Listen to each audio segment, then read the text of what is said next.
Hoje, então, nós estaremos abordando o capítulo 6 de 1 Coríntios. Eu vou pedir para a irmã Valquíria, então está lendo o capítulo 6. Amém? Amém. 1 Coríntios, capítulo 6, diz assim: Aventura-se algum de vós ter questão contra o outro, a submetê-lo a juízo perante os injustos e não perante os santos? Ou não sabeis que os santos hão de julgar o mundo? Ora, se o mundo deverá ser julgado por vós, sois acaso os indignos de julgar as coisas mínimas? Não sabeis que havemos de julgar os próprios anjos? Quanto mais as coisas desta vida. Entretanto, vós, quando tendes a julgar negócios terrenos, constituís um tribunal daqueles que não têm nenhuma aceitação na igreja. Para vergonha vos digo, não há porventura nem ao menos um sábio entre vós que possa julgar no meio da irmandade?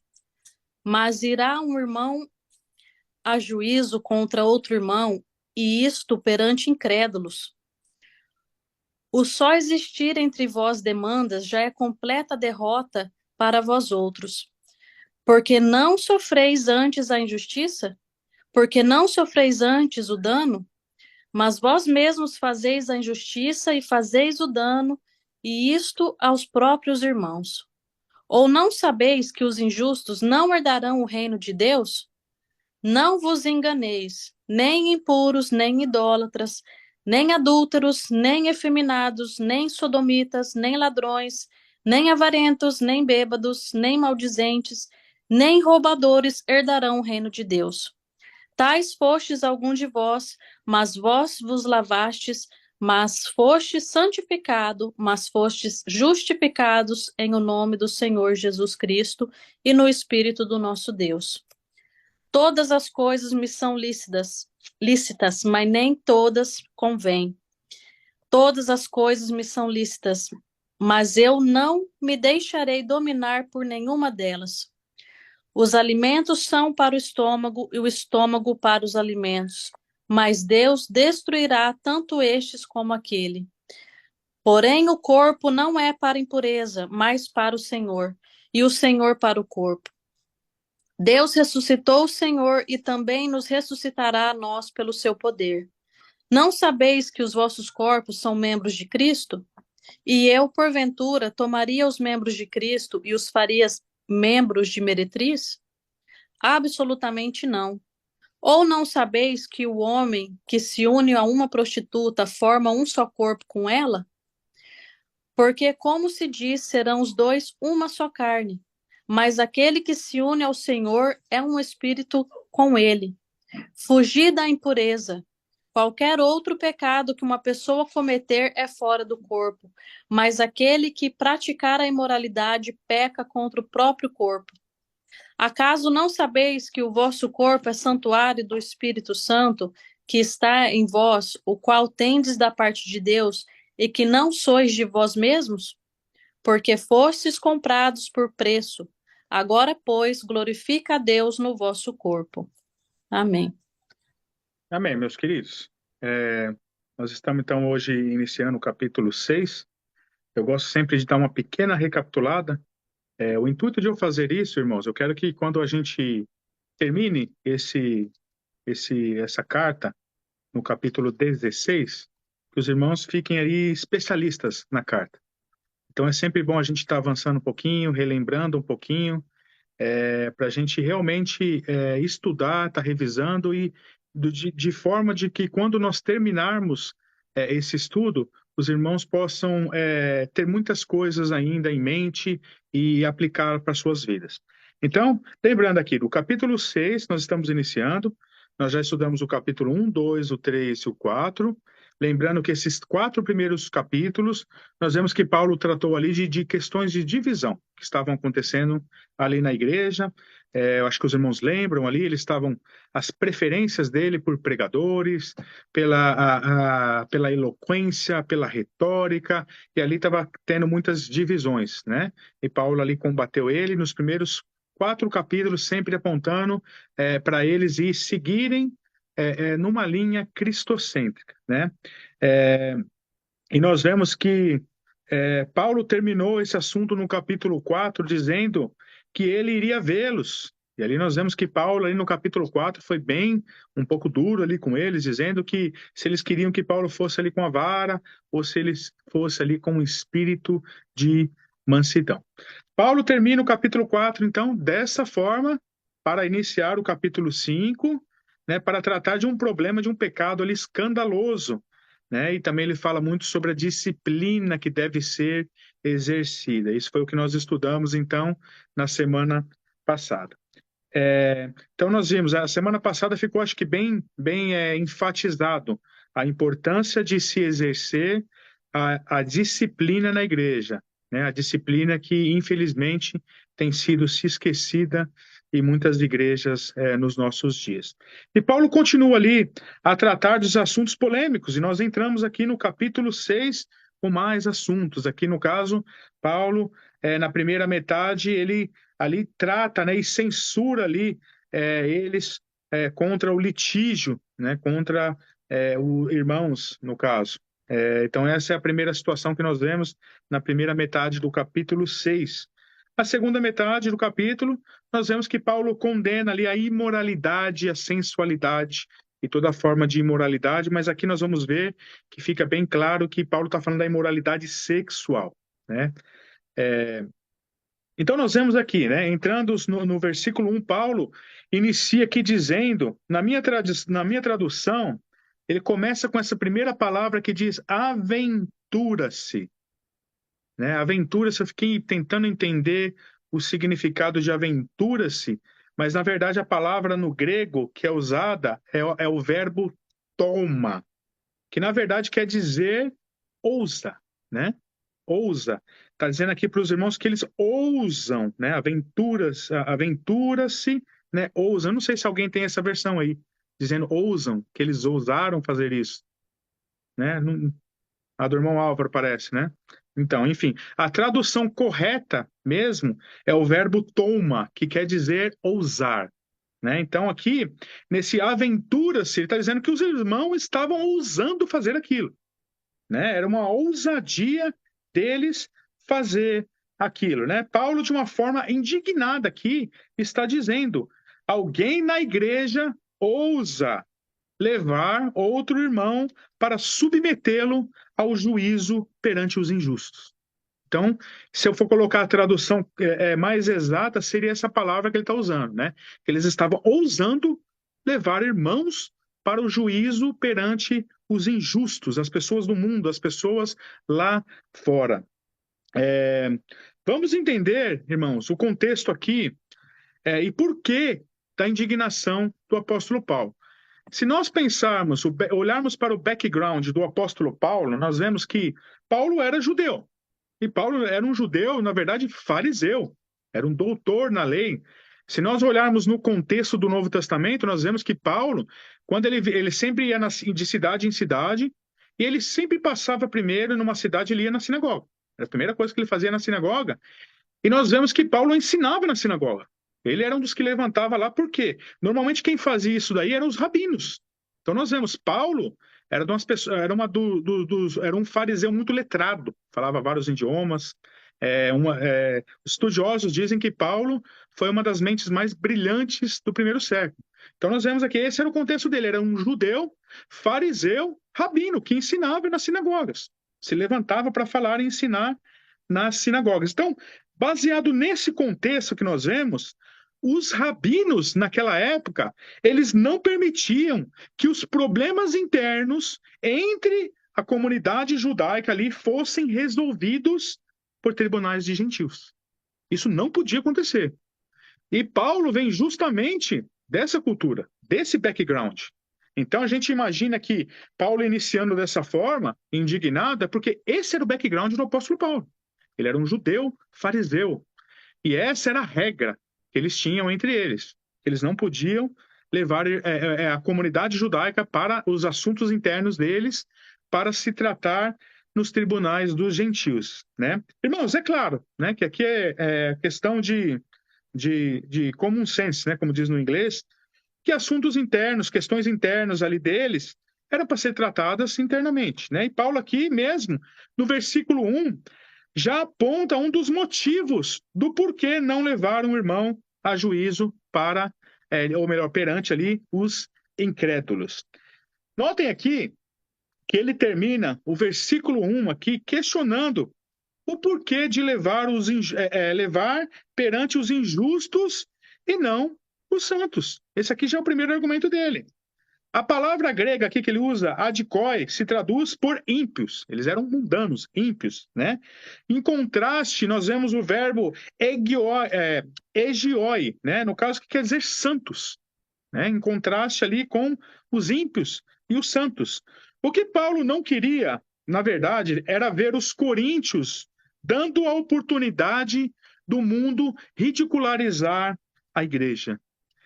Isso é, por sinal, o que grande parte das igrejas tem feito nos nossos dias. Eles têm ridicularizado a igreja do Senhor perante as pessoas. E têm afastado muitas pessoas que analisam as coisas de uma forma racional da igreja. Okay, Porque eles go estão get the fazendo beaver. coisas, aberrações, estão trazendo entretenimentos para dentro da igreja e fazendo um monte de coisa ali que tem escandalizado as pessoas, sem contar também o mau testemunho, né? Que muitos hoje em dia estão dando. Então, aqui nós vemos o primeiro ponto de Paulo. A igreja não deve se expor ao mundo. Em outras palavras, a igreja não pode dar mau testemunho. Então, o que eles estavam fazendo ali, expondo os assuntos internos dos irmãos, expondo para as pessoas de fora. E eles estavam ridicularizando a igreja do Senhor e dando mau testemunho. Isso é algo que nós devemos ter em mente e nunca fazer.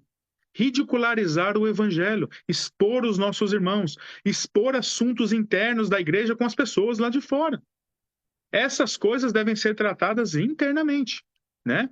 Então nós vemos aqui, esse é o primeiro assunto aqui que Paulo faz, a separação entre os santos e os ímpios, que a gente deve separar essas coisas. Nós vimos na semana passada que nós podemos ter contato com as pessoas do mundo e devemos, com o intuito de evangelizá-las, né? Mas nós não devemos nos contaminar e muito menos fazer o que os coríntios estavam fazendo, de ridicularizar e expor as coisas internas da igreja para as pessoas lá fora, né? Então, nós devemos ter isso em mente, né? A primeira lição que nós temos do apóstolo Paulo aqui era não expor a igreja do Senhor e ridicularizar a igreja do Senhor perante as pessoas lá fora. Segundo ponto aqui que vemos o apóstolo Paulo no versículo 2, quando ele diz que os santos irão julgar o mundo. Os santos irão julgar o mundo. E no versículo 3, no lindo aqui, que ele está falando duas coisas. Que ele diz que não somente, né, nós iremos julgar o mundo, mas nós também iremos julgar os anjos. E, obviamente, aqui nós vemos que ele está falando de anjos caídos, né, que são os anjos que caíram, que continuam sendo anjos, mas anjos caídos, os demônios, príncipes, potestades, né? Quando Paulo diz que nós iremos julgar, é bom a gente entender isso aqui, né? Que nós vemos que existe o tribunal de Cristo. Não é que será o nosso tribunal. Nós devemos entender no sentido de que nós iremos julgar com Cristo. Nós iremos julgar com Ele. Nós iremos reinar com Ele, estar junto com Ele, reinando com Cristo, né? Então é nesse sentido, ou seja, naquele grande dia, todos os ímpios da terra, os anjos caídos serão julgados. E nós estaremos ali com Cristo, reinando com Ele. A igreja irá reinar com Cristo. Então é nesse sentido que nós estaremos com Ele, seremos participantes, estaremos reinando com Cristo. É nesse sentido aqui que Paulo está dizendo que nós iremos julgar o mundo, as pessoas que não se arrependeram, as pessoas que viveram em rebeldia com Deus, os anjos caídos. E nós, quando eles estiverem sendo julgados, nós estaremos ali reinando com Cristo, seremos participantes. Nesse sentido aqui, então, que o apóstolo Paulo está dizendo, né? Por isso que nós vemos aqui a indignação do apóstolo Paulo quando ele usa o verbo toma para iniciar o capítulo 6, dizendo Como que vocês ousam fazer isso? Vocês estão levando as causas internas para essas pessoas que não são cristãos, para essas pessoas que serão julgadas, para essas pessoas que não estão com Cristo. E é para essas pessoas que vocês estão levando as causas internas. Então, é nesse sentido, Paulo está dizendo de uma forma indignada. Por isso, ele usou aqui o verbo toma, que é como vocês ousam fazer isso.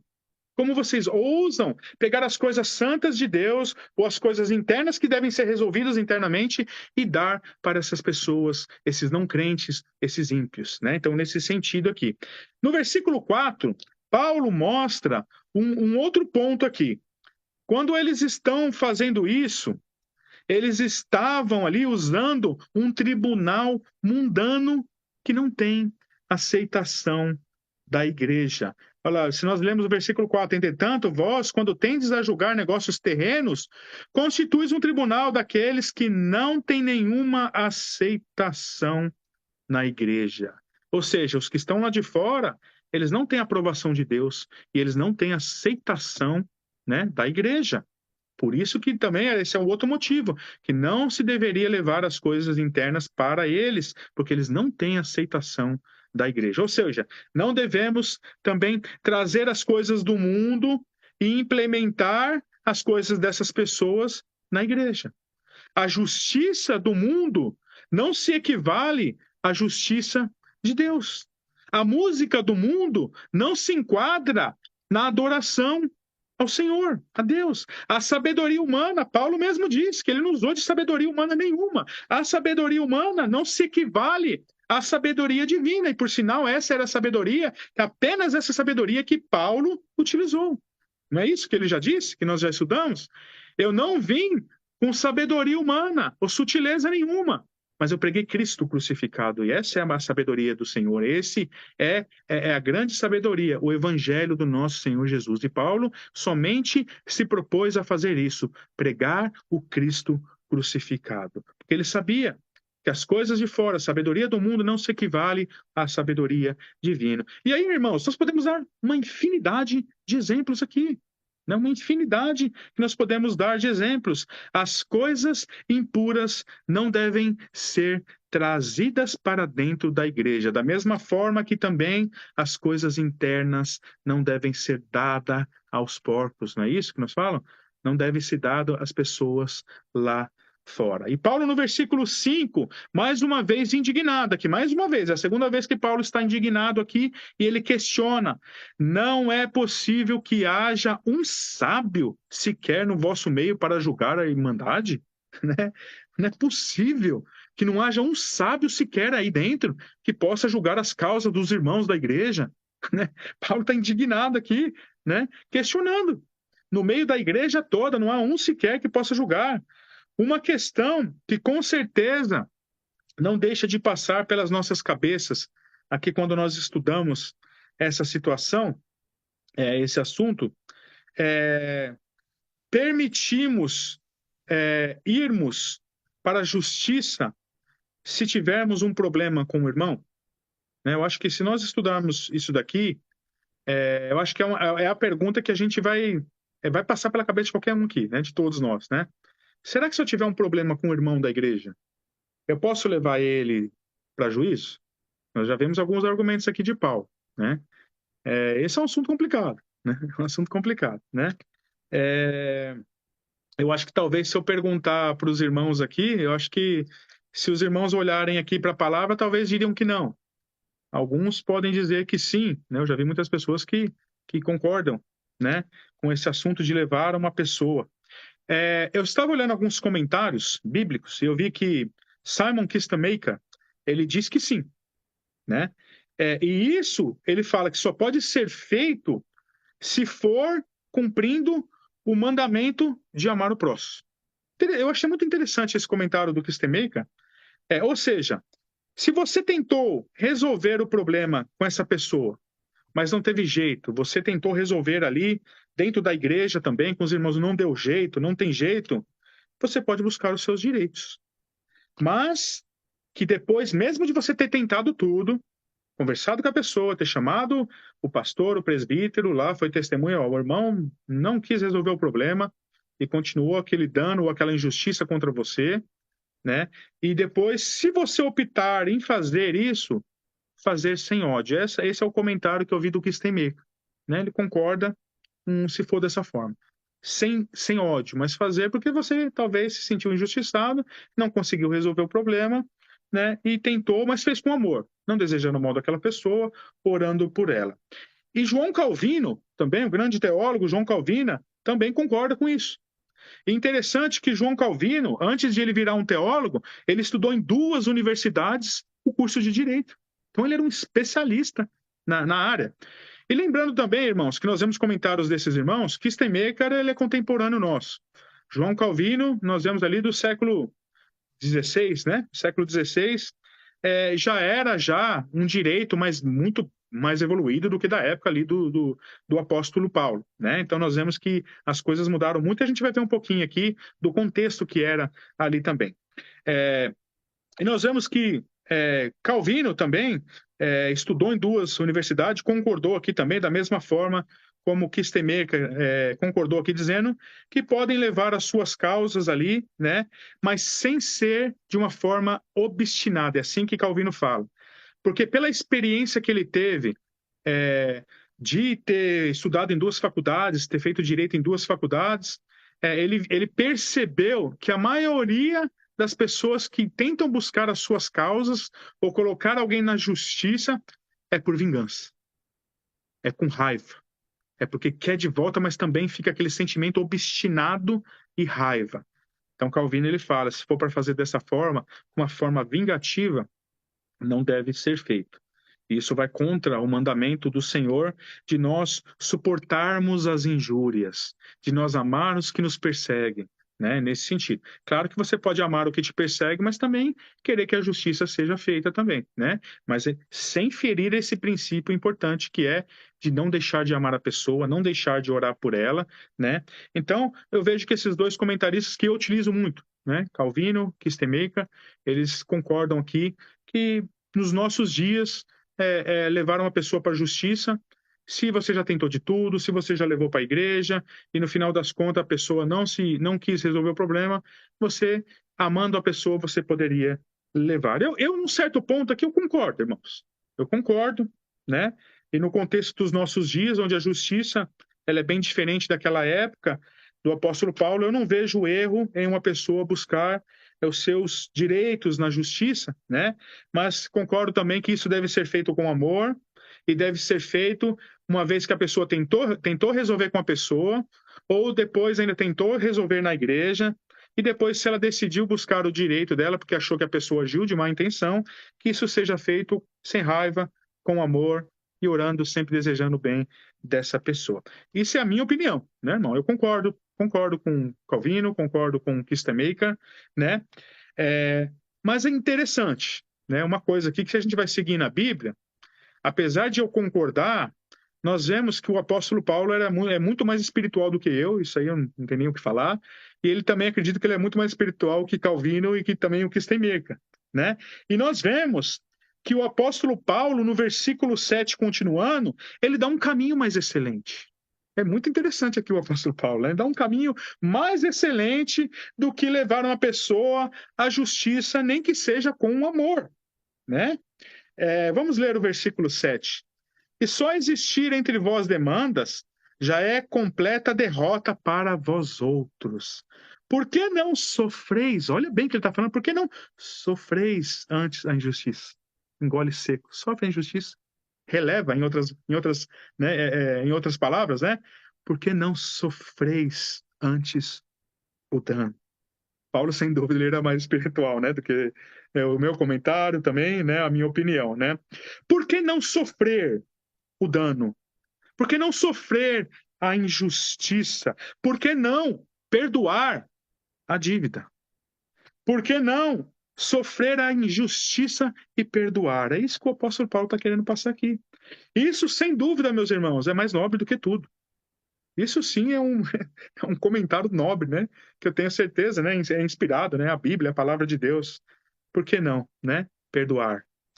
Eu sei que esse argumento não agrada, né, os irmãozinhos justiceiros, né, mas sem dúvida sofrer, né, o dano, a dívida, sofrer a injustiça pode não ser fácil, mas sem dúvida é uma atitude muito nobre e é uma atitude bíblica.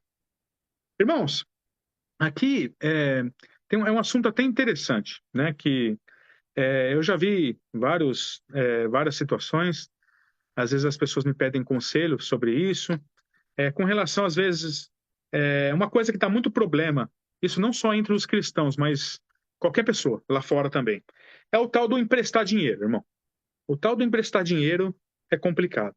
As pessoas às vezes falam, puxa, um irmão, uma pessoa ali está precisando de dinheiro, será que eu devo emprestar dinheiro para aquela pessoa? Eu vou ser muito sincero, irmão. Eu sou sincero, eu vou falar. Eu sempre falo, não empreste. Ah, mas o pastor então é mau, hein? O pastor não quer ajudar a pessoa que tá necessitada. Eu vou dar um exemplo para os irmãos. Se uma pessoa vem e fala, puxa, eu estou em uma situação muito ruim, eu estou precisando. Quanto que o irmão precisa, né? Qual que é a dívida aí? Ou qual que é o problema que o irmão está? Estou precisando de 500 libras, né? Eu falo, puxa vida, 500 libras, né? No caso, eu acho que a pessoa, por exemplo, eu sou uma pessoa pobre, né? Eu talvez nem teria condição de ajudar com 500 libras. Mas, por exemplo, eu acho que é melhor a pessoa, ao invés de emprestar um valor alto, ela dá um valor menor. Porque esse negócio de emprestar, meu irmão, é um dos problemas maiores que existe. Até entre famílias, destrói família, amizade. Você emprestar dinheiro, irmãos. Se a pessoa está endividada, a pessoa está com um problema, você vai emprestar, você já pode ter na cabeça que, pelo fato da pessoa estar endividada, provavelmente ela pode não te pagar de volta. Então, eu acho, em vez de você dar aquelas 500 libras, ou sei lá, o valor que a pessoa está precisando, dá 100. Aí não empresta, não. Dá uma quantia menor. Você vai estar ajudando a pessoa e você não vai esperar de volta. Porque, irmão, eu já tive problema com isso no passado. A pessoa fica te devendo, passa 1 mês, 2 meses, 6 meses, 1 ano. Aí você depois não vai querer cobrar, fica sem graça. Puxa, um irmão da igreja, ou sei lá, pode não ser um irmão da igreja também. Se é irmão da igreja, é até mais complicado. Né? Se você deu uma quantia bem melhor e doou, deu uma oferta por irmão, você esqueceu, acabou, não vai ter problema, você sentia, abençoei o irmão. Então, eu particularmente, eu falo para os irmãos, né? Se alguém pedir o meu conselho com relação a isso, eu aconselho a não emprestar o dinheiro. Talvez doe uma quantia menor, porque isso é um motivo de brigas em todo lugar, sabe? Inclusive dentro da igreja. Irmãos que ficaram devendo, irmãos que não pagaram, e aí vira aquela confusão de vira cara, e aí pronto, né? E é difícil mesmo perdoar quando uma pessoa não te paga, né? Por isso que o meu conselho que eu tenho comigo é isso, por experiência também, que eu já tive com muitas pessoas, talvez em vez de você emprestar um dinheiro alto, doe um dinheiro menor, né, de acordo com a sua condição e ajude o irmão, né? Isso é só uma opinião, porque isso se enquadra muito aqui, irmãos. Paulo deve estar falando aqui, provavelmente, nós não sabemos o caso especificamente, mas provavelmente eram casos de pessoas que estavam devendo umas para as outras e não pagaram. Aí elas levaram para o juiz lá fora. Isso é o que acontecia naquela época e acontece nos dias de hoje. Então, para evitar uma situação como essa que estava acontecendo na igreja de Corinto, talvez essa é a recomendação que eu daria para os irmãos ou para qualquer outra pessoa que viesse conversar comigo, né, pedindo conselho acerca desse assunto tão delicado que é o tal do emprestar dinheiro para os outros. E no caso, irmãos, eu falo, se você já fez isso e uma pessoa não te pagou e você vê que não vai pagar, eu acho que até talvez a atitude melhor a se fazer é perdoar. Porque senão você vai ficar aquilo ali com você pro resto da vida, né? A pessoa vai passar anos, não te paga, o negócio é perdoar mesmo e deixar para lá, para você tirar aquele peso de você, né? Então eu digo, até às vezes para você evitar uma situação dessa, é melhor fazer esse conselho, né? Que eu acho que é um conselho bom, né? De você às vezes doar ao invés de prestar, doar um valor menor do que emprestar um dinheiro alto, né? E a pessoa depois não poder pagar, né? Irmãos, então nós vemos aqui no versículo 9, continuando, o apóstolo, que ao invés de sofrer injustiças ou dano, ao invés disso, vocês mesmos estão fazendo injustiça e dano, né, aos próprios irmãos. E por que Paulo está dizendo isso? Que a pessoa estava querendo buscar a justiça, e por ela buscar a justiça, ela sim estava cometendo injustiça e dano ao irmão. Por que o apóstolo Paulo está dizendo isso? Pelo contexto. Irmãos, julgamento naquela época era coisa pesada. E nós temos exemplos. Não era nada como os nossos dias de hoje. O que acontecia nos tribunais daquela época? Pessoas eram apedrejadas, pessoas eram espancadas, pessoas eram mortas, né? E engraçado que a gente vê pessoas sofriam penas duras, às vezes por assuntos toscos, porque naquela época, se nós vamos pensar na morte do Senhor Jesus. Qual que foi a acusação que os judeus fizeram para incriminar o Senhor Jesus? Se nós pensarmos nos nossos dias, foi uma coisa assim, tão tosca. A acusação que os judeus fizeram era que Jesus falava que era rei. Olha que coisa, irmãos, uma coisa. Essa foi a acusação dos judeus, porque naquela época só podia ter um rei, que era César. Então, o argumento que os judeus usaram para poder incriminar o Senhor Jesus foi esse. Olha, ele está dizendo que ele é rei. E Jesus acabou sendo crucificado por causa desse argumento. Olha só, uma coisa tão banal, uma coisa tão tosca. E as pessoas eram crucificadas por causa disso. Nós lemos aqui, também no início, no capítulo 1, que até a Valquíria leu, acho que o capítulo todo, o capítulo 18 de Atos, que eu pedi para ler, que é justamente quando o apóstolo Paulo chega ali em Corinto. E nós vemos ali uma situação, que Paulo foi levado pelos judeus ali para o Galho, né, que era o procônsul, e ali Galho absolveu ele. Só que se Paulo fosse condenado ali, ele podia ser apedrejado, podia ser uma pena dura, né, açoitado, espancado, enfim, era uma pena dura. Só que Paulo ali foi absolvido, eu acredito, o plano de Deus. Só que não obstante, a plateia, os judeus que estavam ali inconformados, porque eles queriam que o apóstolo Paulo fosse condenado, o que eles fizeram? Espancaram Sóstenes. Eles espancaram Sóstenes. Né? Vocês lembram o primeiro capítulo, né? De Coríntios? Se nós olharmos no primeiro versículo primeiro versículo do capítulo 1, o que diz ali? Paulo introduzindo, ele fala, Paulo, ele está com quem? E o irmão Sóstenes. Era exatamente o mesmo Sóstenes no capítulo 18 de Atos, que era o principal da sinagoga, que tinha se convertido através da pregação do apóstolo Paulo. E ali, naquele tribunal, Paulo foi absolvido e os judeus que queriam que ele fosse condenado se revoltaram e falaram, então Paulo foi absolvido, vamos pegar o Sóstenes e descer porrada nele. E foi o que eles fizeram. Desceram pancada no irmão Sóstenes. Então, irmão, vocês estão entendendo o que era o tribunal naquela época? Isso era o tribunal naquela época. Quando uma coisa alguém não era espancado, apedrejado, crucificado, ou a pena não seguia de acordo com o povão queria, eles pegavam saia porrada, saia briga, saia confusão. Isso era o tribunal. E esse era o tribunal que eles estavam levando os irmãos da igreja. Vocês estão entendendo aqui que o tribunal daquela época não tinha nada a ver com os tribunais dos nossos dias? Lá o pau quebrava mesmo, irmão. O pau quebrava, o povo era desequilibrado, eram uns bárbaros, né? Era um tribunal de bárbaros, né? E por isso que nós vemos no versículo 8, Paulo diz que ao invés deles perdoarem, né, a injustiça e o dano sofrido, eles estavam cometendo essa injustiça e dano aos irmãos, levando eles para esse tribunal de bárbaros. Era isso que eles estavam fazendo. Por isso que Paulo está fazendo. Vocês que acabam cometendo o dano e a injustiça com o irmão. Porque vocês estão levando eles para isso. Vocês estão correndo o risco de ser apedrejado, espancado, mortos. Entendeu? E Paulo fala assim, como assim? Vocês estão fazendo a injustiça. Vocês que sofreram a injustiça, depois disso acabam buscando a justiça e cometendo injustiça para com os irmãos, levando eles para tribunal de bárbaros, né? Então era esse é o contexto aqui que Paulo está dizendo. Né? No versículo 9 e versículo 10, Paulo dá um outro motivo para eles não levarem os irmãos ao juízo do mundo. Paulo diz, vocês não sabem que eles não herdarão o reino do céu? E vocês levando os irmãos para o juízo deles. Eles não vão herdar o reino do céu. Eles não são o povo de Deus. Eles fazem essas barbárias todas. E vocês estão levando eles, que eles não são povo de Deus, eles não herdarão o reino do céu. E vocês estão levando para essas pessoas. para os injustos, os ímpios. E Paulo descreve aqui também os atos que eles cometiam.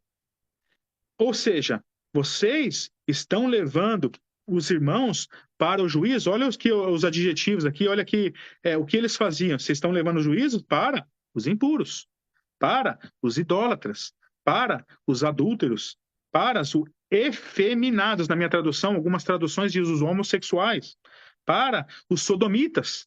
Sodomitas eram aqueles, né, depravados que cometiam orgias e toda... Pior ainda, não sei se eu posso dizer pior, né, que o homossexualismo, mas era esse tipo de gente, os sodomitas, os ladrões, os avarentos, os maldizentes, e aí a lista vai, né? Paulo só citou alguns aqui, mas a lista vai longe, né? Em outras palavras, os impuros, os ímpios, e eles não herdarão o reino dos céus.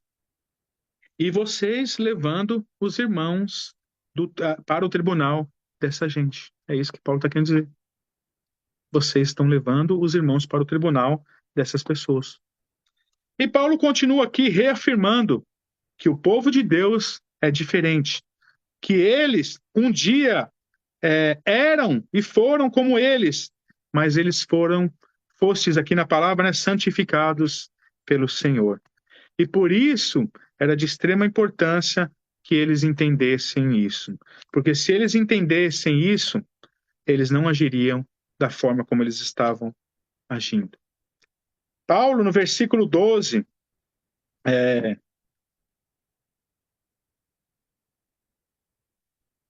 ele sai do litígio e começa a tratar de um outro assunto aqui, né? Da imoralidade aqui. E aqui nós devemos ter em mente, irmãos, que ele responde de acordo com o que muitos estavam afirmando na igreja de Corinto. Lembramos que aqui é uma carta, né? Que Paulo está respondendo. Ele está respondendo questões. E ele enviou uma carta respondendo questões. Então nós devemos ter isso em mente, né? Existiam um falso ensinamento na igreja de Corinto, que alguns diziam que eles tinham sido santificados, né? Então, por isso, agora tudo podia. Já somos santificados. Então, agora nós podemos fazer de tudo. Era uma espécie de slogan que eles diziam: tudo me é lícito agora. Deus já santificou, já fomos perdoados, agora tudo me é lícito. Esse era o slogan que eles estavam usando lá na igreja de Corinto. Deus já tinha perdoado, então tudo nós podemos agora fazer, tudo é lícito, estamos livres. Essa era uma dos falsos ensinamentos que um grupo ali estava cometendo, dizendo que toda sorte de imoralidade já era lícito, porque eles já estavam livres, né? Eles já foram perdoados, então agora pode viver a vida do jeito que eles quiserem. Falei, que absurdo, irmão. Era um ensinamento ali que um grupo pequeno estava dissimulando ali dentro da igreja. Ou seja, alguns estavam arrumando desculpa para pecar, para continuar pecando. E nós vemos, irmãos, hoje em dia não é diferente. Não é muito diferente. No meio evangélico, nós vemos muitas pessoas também que arrumam desculpas para pecar. Nós vemos é muito comum, nós vemos jovens, né? Jovens dormindo com namorado, com namorada. Isso virou uma coisa comum dentro da igreja. Eles falam que é normal, vivemos em outros tempos, tudo, né? E várias heresias chegam. Eles falam que a Bíblia foi atualizada e usam um monte de coisa para arrumar desculpa para poder continuar pecando, né? E nós vemos também, é muito triste isso, né? É muito triste que as pessoas arrumam desculpa para continuar pecando, né?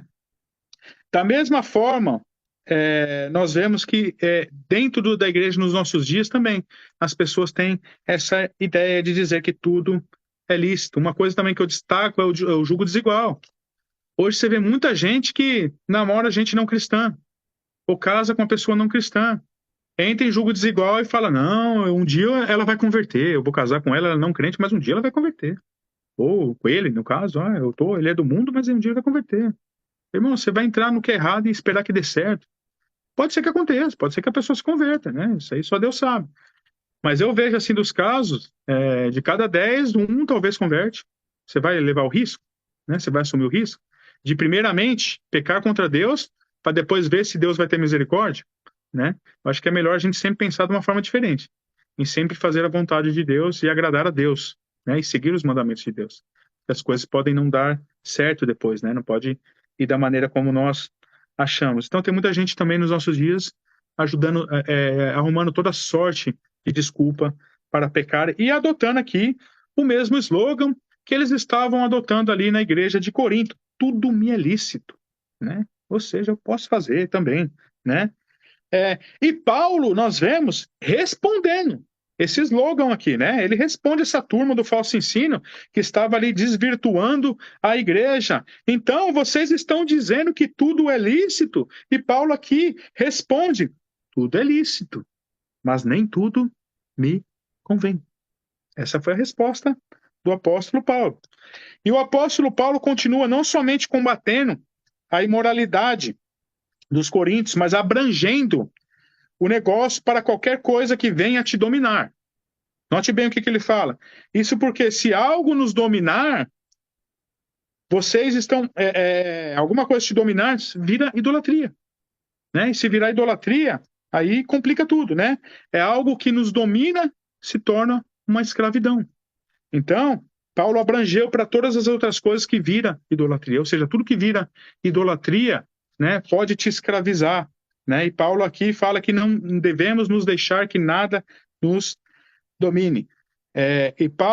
Cromwell, aqui na Inglaterra, costumava dizer que qualquer coisa que nós ansiamos mais do que Cristo se torna uma idolatria. Então, nós vemos essa abrangência que Paulo diz a qualquer coisa que nós ansiamos mais do que Cristo, que é uma idolatria, que nós não devemos deixar que nos domine. Nada que ocupe o papel de Cristo em nossas vidas, mais do que Cristo, se torna uma idolatria e nós devemos tomar cuidado com isso.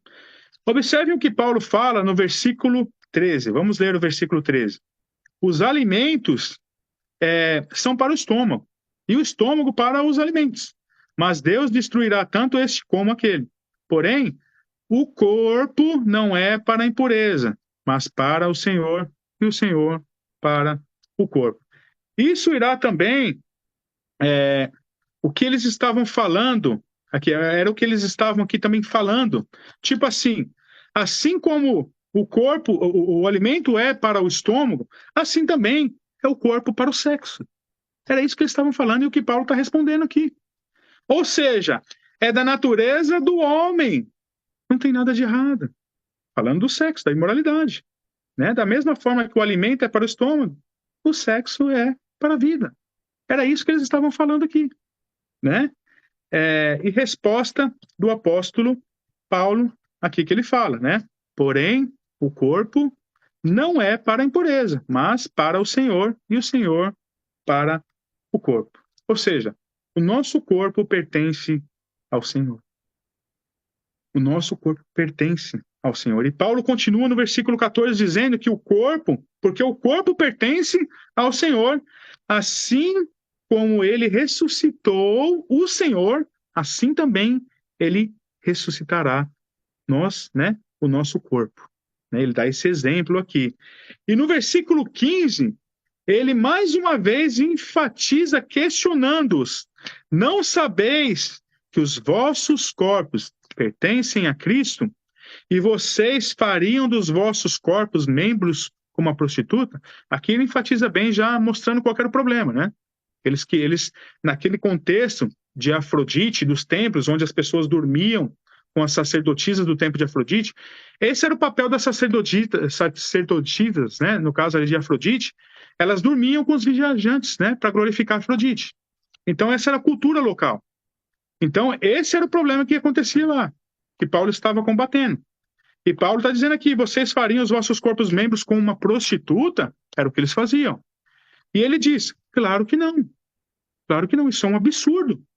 Né? Em versículo 16, ele nos diz o que foi instituído por Deus desde o início. Um homem e uma mulher que se unem sexualmente aqui, dizendo, se fazem um. Né? Sexualmente. E quando se casam, quando têm relação, eles se fazem um. Não é o seu casamento aqui, porque ele está dizendo aqui, uma pessoa que se deita com uma prostituta se faz uma carne só. Então, ou seja, se uma pessoa tem relação com uma pessoa sexual, ela se torna uma só com aquela pessoa, né? E aqui ele dá esse exemplo, que então dois serão uma só carne. Aqui um princípio importante, irmãos, muito importante. Sexo fora do casamento é pecado. Quem faz isso faz uma carne só com o ou com a amante, no caso, né? Imagine só, no mundo espiritual, irmãos. Por exemplo, eu sou casado com a Daniela. Eu e ela somos uma carne só, né? E nós somos cristãos. Olha o que o versículo 17 diz: que nós somos um também com o Senhor. Então, se tratando do casal aqui, que são uma carne só, os crentes, eles são um só com Cristo. Então, ou seja, uma pessoa está no Senhor, o corpo dela pertence a Cristo. Dois, que é um só, estão com Cristo, são três, são um. Vocês conseguem entender isso daqui? Por isso que nós não devemos ter relação fora do casamento, né? É somente dentro do casamento que deve haver relação sexual. Agora, meus irmãos, imaginem eu e minha esposa somos um, instituídos por Deus. E nós dois, que somos um em espírito com o Senhor. Agora imagine se eu trair ela, ou ela me trair, no caso, né? Três em um, né? Isso não pode acontecer, irmãos. Isso não pode acontecer. Que isso aí nós estaremos pecando contra o corpo, né? Que aqui Paulo vai falar agora, que é um pecado contra o corpo. Deus proíbe. Por isso que o apóstolo Paulo, no versículo 18, manda a gente fugir da impureza. Fugir da impureza. Porque qualquer outro pecado que pecamos é fora do corpo. Mas esse pecado, né, como eu expliquei, não podemos nos unir com uma prostituta, no caso aqui, e nos unir com o Senhor. Seja solteiro, notem bem também, não é só casado não, fora do casamento, solteiro também, se não for casado não pode ter relação sexual, né, senão é pecado. Ou seja, casado ou solteiro, não podemos ter relação com uma outra pessoa, né, a não ser o nosso cônjuge, para não cometermos pecado contra o próprio corpo. Versículo 19 diz também que nós somos o templo do Espírito Santo. Por isso, não podemos fazer isso. Manchar o templo. Não podemos. Eu não sei se os irmãos lembram, no capítulo 3, quando a gente falou sobre, Paulo cita no capítulo 3 também sobre o templo do Espírito Santo. E ali, no caso, ele estava falando no corpo de uma, que era no corpo a igreja, né? A igreja era o corpo. Aqui ele está falando como o corpo de uma pessoa mesmo, é um indivíduo, um cristão.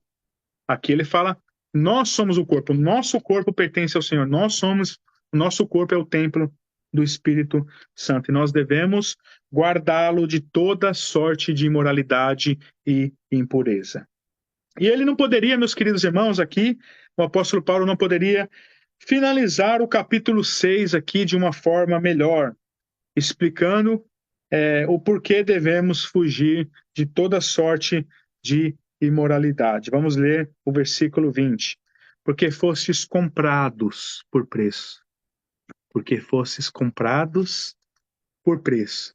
Agora, pois, glorificai a Deus com os vossos corpos. Né? Ele não poderia terminar de forma melhor, né?